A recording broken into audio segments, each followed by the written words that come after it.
म्हटलं की success, failure, आनंद, दुःख, जिंकणे, हरणे हे आलंच.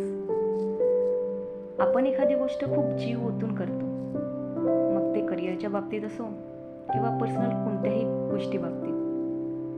ते करताना कधी कधी आपलं चुकतंही आणि चुकल्यानंतर कळतं की अरेच्चा, हे नव्हतंच करायला पाहिजे होतं. करिअरमधली एखादी गोष्ट फेल झाली की आपण फ्रस्ट्रेटेड होतो, डिप्रेस होतो. मग त्याच काळात आपण रडतोही, जगभराची धडपड करतो. आणि हे साहजिकच आहे.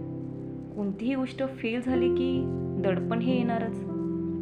हे सर्व करताना आपण एक दिवस त्यात घालवतो, मग दुसरा दिवस, तिसरा दिवस, आणि असं करता करता आपण बरेचसे दिवस रडण्यात, दोष देण्यात, डिप्रेस होण्यात घालवतो. पण हे असं कधीपर्यंत? त्या सर्व गोष्टींना पूर्णविराम देता आला पाहिजे. यु नो व्हॉट, महत्त्वाचं हे नाही आहे की तुम्ही फेल झालात किंवा हरलात. महत्त्वाचं हे आहे की तुम्ही त्यानंतर काय करता, तुम्ही स्वतःला कशा पद्धतीने उभं करता. आयुष्यामध्ये परमनंट असं काहीच नाही आहे. ना सक्सेस, ना फेल्युअर, ना सुख, ना दुःख, ना हरणे, ना जिंकणे.